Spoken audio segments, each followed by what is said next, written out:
Perkenalkan, nama lengkap saya Amos Tavares dengan NPM 2020 43500640. Yang saya hormati dosen materi Ibu Vanisha Alfa Mustika, MKom.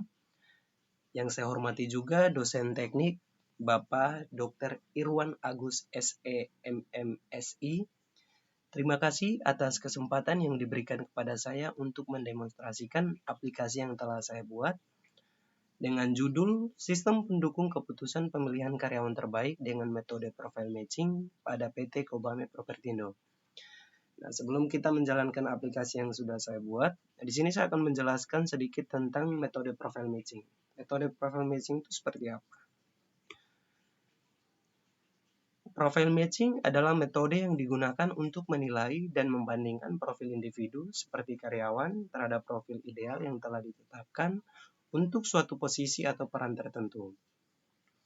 Dengan metode profile matching ini dapat ditentukan presentasi dari objek atau aspek yang dinilai dan ditotal, kemudian dilakukan proses perankingan yang akan menentukan alternatif yang optimal yaitu karyawan terbaik. Pada penelitian ini, metode profile matching dapat membantu perusahaan dalam menilai dan menentukan karyawan terbaik. Tujuan penelitian ini, saya merancang sistem pemilihan karyawan terbaik pada PT Kobame Propertindo menggunakan bahasa pemrograman Java dan database MySQL. Nah, yang kedua, menerapkan metode profile matching pada sistem pendukung keputusan pemilihan karyawan terbaik agar lebih efektif dan akurat. Kita akan lanjut untuk perhitungan manual sebelum kita menjalankan aplikasinya. Di sini saya akan menjelaskan sedikit tentang perhitungan manual dari metode profile matching ini. Oke. Untuk perhitungan manual dari metode profile matching ada beberapa tahap yang perlu kita persiapkan sebelum menjalankan aplikasinya. Yang pertama ini untuk perhitungan manualnya. Yang pertama kita harus menentukan aspek, kriteria, dan bobot nilainya.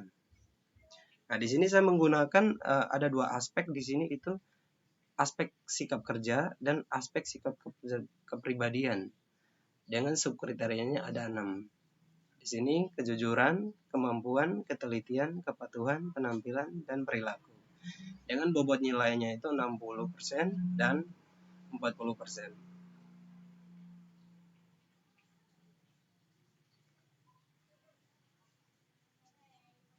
Di mana nilai aspek subkriterianya adalah sebagai berikut. Ini nilai aspek subkriterianya untuk penilaian nilai awal yang nanti bakal kita input di sini. Contohnya dia 91 sampai 100, maka nilainya itu 5, 76 sampai 90 nilainya 4. Oke. Ini aspek penilaiannya dari selisih gapnya, bobot nilainya, dan keterangannya di sini. Klasifikasi core factor dan secondary factor. Setelah menentukan nilai bobot gap untuk kedua aspek, yaitu aspek sikap kerja dan kepribadian, kemudian setiap aspek dikelompokkan menjadi dua kelompok, yaitu core factor dan secondary factor. Kita melihat di mana subkriterianya ini yang masuk ke dalam core factor dan secondary factor itu berapa aja ini. Contohnya di sini subkriterianya itu kejujuran, ketelitian, kepatuhan, dan kepribadian dan perilaku itu masuk ke core factor. Nah, sedangkan kemampuan dan penampilan itu masuk ke secondary factor. Dengan perhitungan ini core factor menjadi faktor utama itu 60%, sedangkan secondary factor itu 40% itu sebagai faktor pendukung. Nilai gapnya di sini itu nilai pasti dari metode profile matching untuk perhitungan atau pemetaan nilainya untuk memperoleh nilai bobot. Ini ada sedikit contoh perhitungan pemetaan gap. Ini coba kita lihat di sini nama karyawan saya contohkan saja, itu ada K1, K2 sampai K5. Nah, sikap kerja C1, C2 sama C3. Ini nilai awal yang kita input di sini 4, 5, 4, 3. Nah, ini nilai dari gapnya ya. Nilai gapnya ini untuk perolehan nilai bobotnya itu kita lakukan selisih gap, di mana 4 kurangin 5 akan mendapatkan nilainya min 1. 4 kurang 5 dan seterusnya. Cara hitungnya sama. Setelah perolehan nilai dari nilai gapnya ini, selisih gapnya ini, kita akan melakukan konversi, di mana ini sudah ada di sini aspek penilaiannya, di mana nilai 4 itu min 1 nanti akan bobot nilainya itu 4, dan 2 itu 3,5, dan 1 itu 4,5 di sini. Setelah kita akan menentukan untuk perhitungan core factor sama secondary faktornya. Sekarang kita akan menentukan bobot nilai gap, aspek sikap kerja, dan kepribadian di sini. Ini tadi nilainya ada min 1, 0. Ini di sini untuk selisih gapnya ya, dari selisih gapnya, nilai perolehan dari selisih gapnya. Ada min 1, ada min 1, 0 untuk di situ. Setelah itu kita akan melakukan pemetaan atau konversi ya nilainya dari nilai bobot ini. Contohnya min 1 itu nilainya 4. Nah, nilai min 1 nilainya 4, 0 itu nilainya 5. Nah, kenapa nilainya 4? Nilainya 4 itu diperoleh dari sini. Dari perhitungan nilai aspek penilaiannya di sini. Ini min 1 nilainya 4, dan 1 itu 4,5, 0 itu 5. Nah, setelah kita menentukan bobot nilai gapnya, kita akan perhitungan core factor sama secondary factor. Core factor sama secondary factor untuk aspek sikap kerja maupun kepribadian. Di sini yang termasuk dalam core factor itu adalah C1 sama C3. Nah, yang termasuk dalam secondary factor itu C2, di mana rumus untuk mendapatkan nilai core factor sama secondary factor itu nilai dari C1 sama C3 dijumlahkan lalu dibagi 2, maka akan mendapatkan hasilnya 4. Ini contohnya 4 tambah 4, 8, lalu dibagi 2, maka hasilnya 4. Nah, nilai secondary factor ini diperoleh dari nilai C2, karena secondary factor cuma 1, maka akan diinput kembali nilai yang ada. Perhitungan pada sikap kepribadian pun sama. Setelah kita perolehan nilai dari core factor sama secondary factor, maka kita akan melakukan perhitungan nilai total. Nilai totalnya di sini sudah kita tentukan tadi bahwa yang termasuk dalam core factor itu 60% dan yang secondary factor itu 40%. Maka ini rumusnya itu 4 ini 60% atau 0,4 dikali dengan 4 tambah 40% dikali dengan 4, lalu hasilnya dijumlahkan dengan ini. Hasilnya 4. Cara hitungnya sama yang setelah itu kita menentukan perhitungan ranking. Di sini setelah kita memperoleh nilai sikap kerja dan nilai kepribadian, di sini rumusnya sama. Ini rumusnya ranking. Nilai dari 4 dikali dengan nilai sikap itu 60%, lalu 4,1 dikali dengan nilai kepribadian ini, lalu dijumlahkan untuk mendapatkan hasil akhir. Setelah perolehan hasil akhir, maka kita akan melihat nilai mana yang lebih tinggi, maka akan menjadi juara 1 atau yang menjadi karyawan terbaik di sini. Buat komandan setelah cara itu. Oke. Mungkin sekian atau penjelasan sedikit tentang perhitungan manual dari metode profile matching ini. Kita akan coba running aplikasi. Di sini kita sebelum menjalankan aplikasi, yang pertama kita harus menjalankan atau buka XMPP ini dulu. Star di sini. Wait, tunggu. Oke, kita akan database-nya dulu.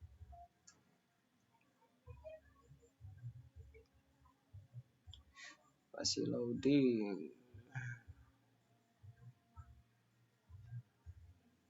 Lama sekali, guys.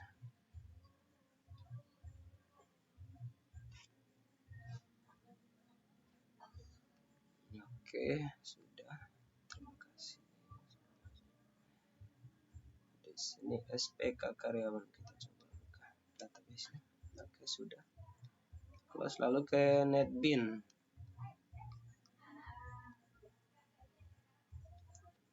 NetBeans.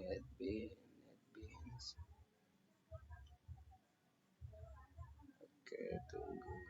Masih loading. Oke.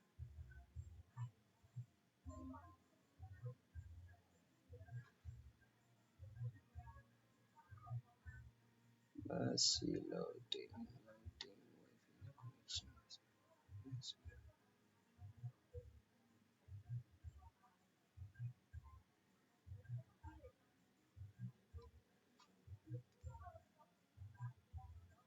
Oke,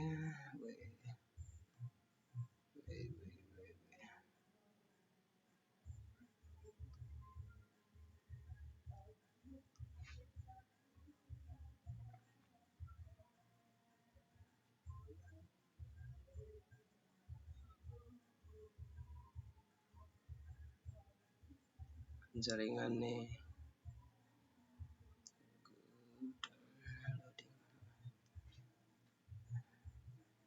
Naik. Oke, sudah. Jadi ada aplikasi yang telah kita bikin di sini. Coba kita running. Gitu.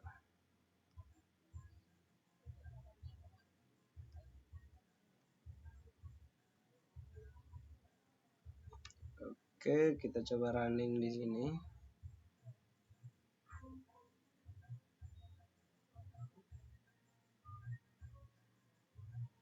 Jaringannya. Oke. Sistem pendukung keputusan pemilihan karyawan terbaik dengan metode profile matching. Masih loading ya. Nah, ini tampilan layar menu login. Sebelum kita masuk ke sistem, di sini kita diminta untuk masukkan username sama password. Sebelum kita login, sini kita akan login sebagai admin. Lalu masukkan password. Lalu tekan login. Oke, login berhasil dengan akun admin. Kita akan diarahkan ke dashboardnya.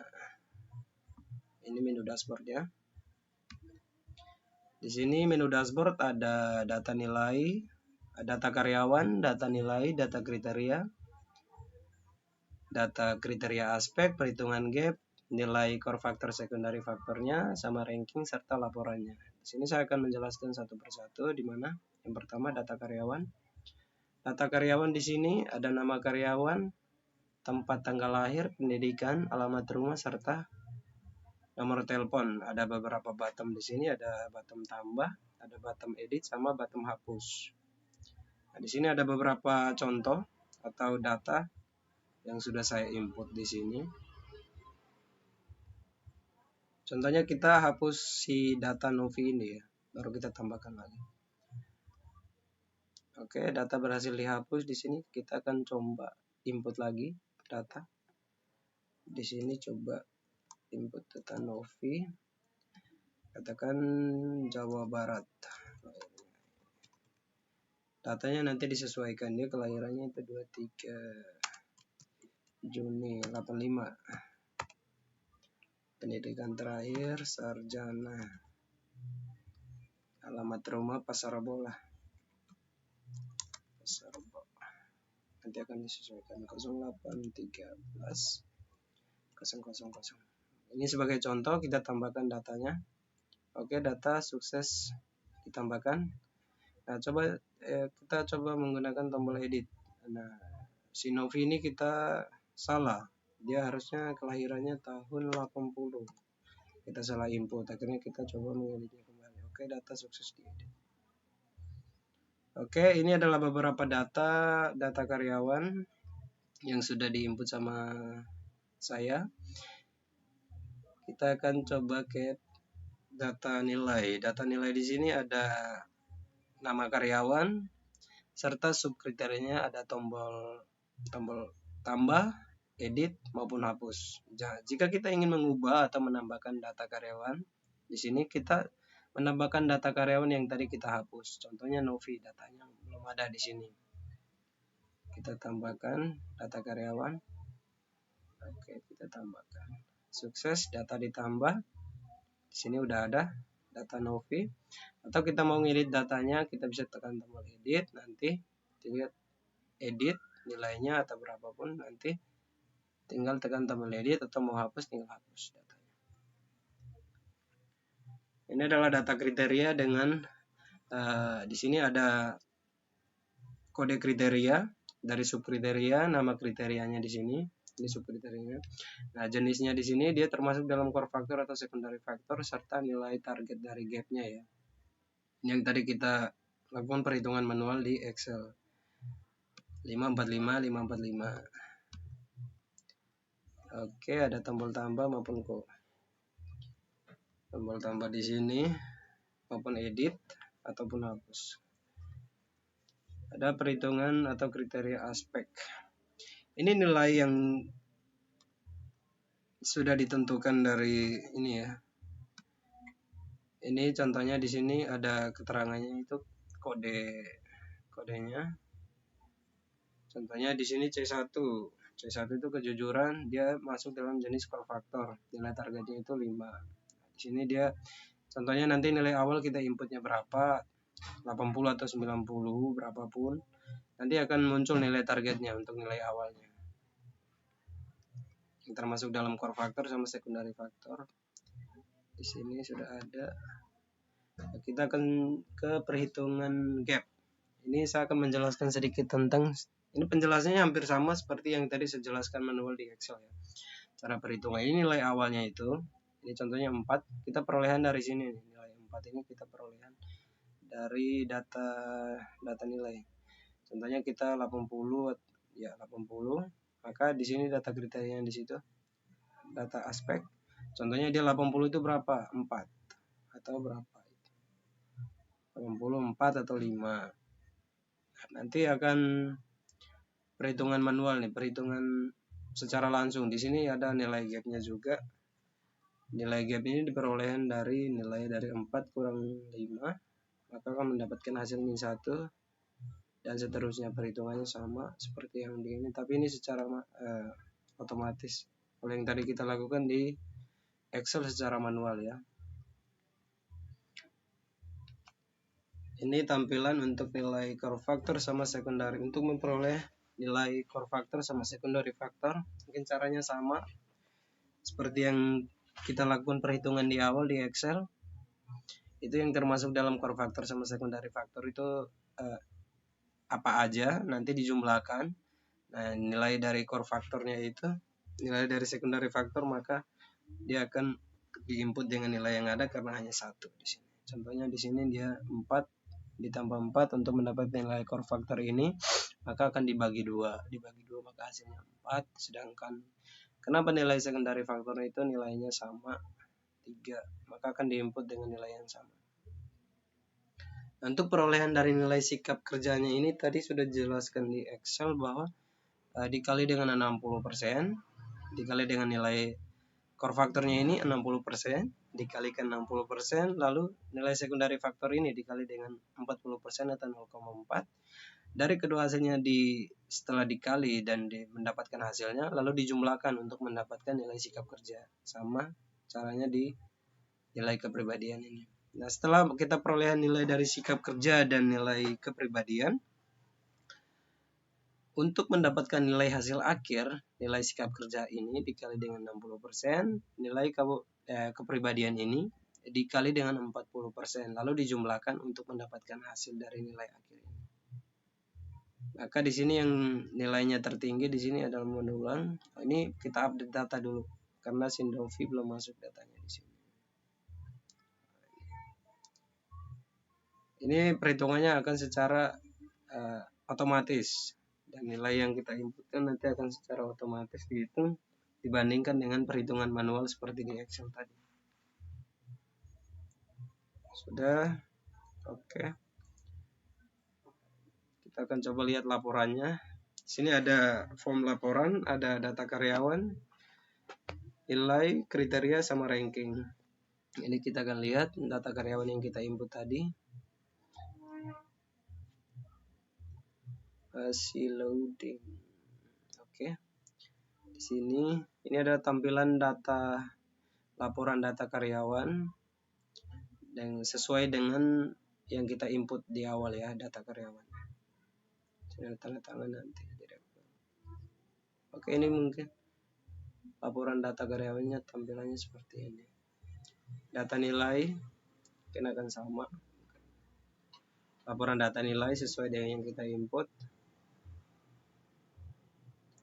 Oke. Data kriteria juga sama. Ini laporan data kriteria yang kita input tadi. Karena ada data kriterianya, keterangan serta jenis dan nilainya. Masuk ke core factor atau secondary factor dengan nilainya masing-masing sudah ada. Itu perhitungannya secara otomatis.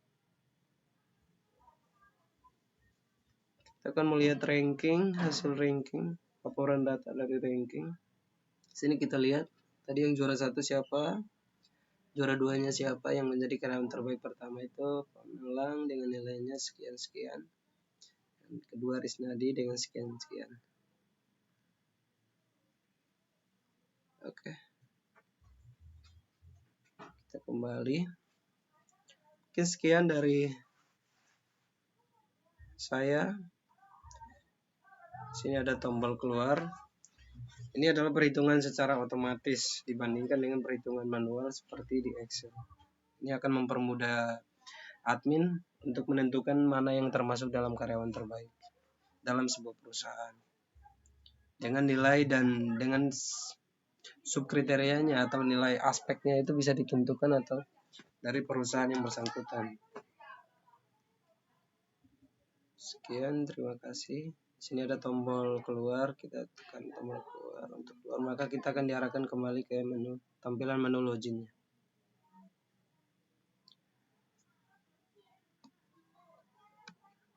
Oke, sekian dan terima kasih. Mohon maaf jika banyak kekurangan dari aplikasi ini. Silakan sampaikan saran kalian lewat komen ya. Terima kasih.